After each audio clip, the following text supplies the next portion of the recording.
Piece maker character வந்து எதுலேருந்து வந்து பார்த்தீங்கன்னா டிசிலேருந்து தான் வந்துச்சு. ஸ்குவிட் கேம் 2ல தான் வந்து பீஸ் மேக்கருங்கிற கேரக்டரையே வந்து இன்ட்ரடியூஸ் பண்ணியிருப்பாங்க. ஆனால் ஸ்குவிட் கேம் 2 பார்த்தவங்க எல்லாத்துக்குமே தெரியும், பீஸ் மேக்கர் வந்து கடைசியில் அந்த தோரோட ஃப்ரெண்ட் இருப்பாள், அவன் வந்து போட்டு தள்ளியிருப்பான். அதாவது ஒரே ஒரு புல்லட்டை வச்சு போட்டு தள்ளியிருப்பான். ஆனால் செத்த மாதிரி தான் வந்து பீஸ் மேக்கரை வந்து காமிப்பாங்க. ஆனால் உண்மையாலுமே வந்து செத்துருக்க மாட்டார். பீஸ் மேக்கர்னு தனியாக ஒரு வெப் சீரிஸை வந்து க்ரியேட் பண்ணியிருப்பாங்க. அந்த பீஸ் மேக்கருங்கிற வெப் சீரிஸில் வந்து பார்த்தீங்கன்னா ஜான் சீனா வேறு லெவலில் ப்ளே பண்ணியிருப்பார்.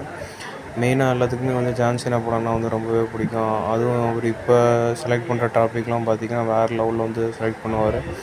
ஹெட்ஸ் ஆஃப் ஸ்டேட்டாக இருந்தாலும் சரி, ஃப்ரீலான்ஸாக இருந்தாலும் சரி, அப்புறம் ஃப்ரெண்ட்ஸ் வெக்கேஷனாக இருந்தாலும் சரி, எல்லா படமுமே வந்து பயங்கர ஹிட்டாக தாறுமாறாக தான் இருந்தது.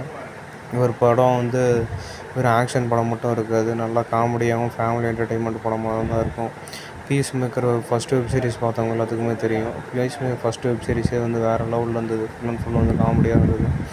அதனால் பீஸ் மேக்கர் 1ஓட முடிச்சிருவாங்கன்னு நினச்சோம். ஆனால் கடைசியில் பீஸ் மேக்கர் 2ங்கிற ட்ரெய்லரும் விட்டு நம்ம டிசி ஃபேன்ஸ் எல்லாத்துக்குமே வந்து பயங்கர சூடு ஏற்றி விட்ருக்காங்க நம்ம டிசி டீமு. அது மட்டும் இல்லாமல் இந்த ட்ரெய்லரில் பார்த்திங்கன்னா வந்து பொண்ணு வந்து ஃபைட் பண்ணுற சீன்லாம் வந்து காட்டுறாங்க. இந்த ஃபைட் சீனை பொண்ணுக்கு மட்டும் தான் வந்து கொடுத்துருக்காங்க. ஆனால் நம்ம ஜான் சீனாவுக்கு பார்த்தா ஒரு ஃபைட் சீன் கூட காணோம். என்னடா அடப்பாவீங்களா, அந்த மாதிரி பண்ணிட்டீங்களா, அந்த மாதிரி தான் இருந்தது. ஜான் சீனாவுக்கு கொடுக்காம பொண்ணுங்களுக்கெல்லாம் கொடுத்து வச்சுருக்கீங்களாடான்றது. அவரோட மார்வலும் வந்து பொண்ணுங்களுக்கு முதல் உரிமை கொடுக்குற மாதிரி டிசியை வந்து அதை டிபி காப்பி அடித்து கொடுக்குறாங்களோ என்னமோ. ஆனால் ஃபுல்லாக பொண்ணுக்கு வந்து ஃபைட் சீன் வந்து கொடுத்து வச்சுருக்காங்க. அதுவும் ஓரளவுக்கு பார்க்க நல்லா தான் இருக்குது. நல்லா டெரரான ஃபைட்டு தான் வந்து கொடுத்துருக்காங்க.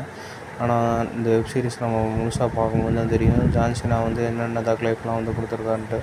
அது மட்டும் இல்லாமல் ஃபஸ்ட்டு சீசனில் இருந்த ஜான் சீனாவோட அசிஸ்டன்ட் ஹீரோ வந்து வந்திருக்கான் பவர் ரேஞ்சர் சூட்டை போட்டு.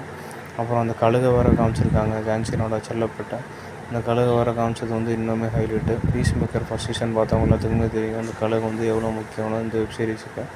அது மட்டும் இல்லாமல் எப்போதுமே மூவி முடியும் போது அந்த கிரெடிட் சீன் போடுவாங்க. ஆனால் ட்ரெய்லர் இப்போ ஒரு கிரெடிட் சீன் வச்சாங்க பாருங்கள், லியோ படத்தில் வர மாதிரி, லியோவோட கெட்ட போகிற மாதிரி 2 ஜான் சீனா காட்டாம பாருங்கள், வேறு லெவலுங்க.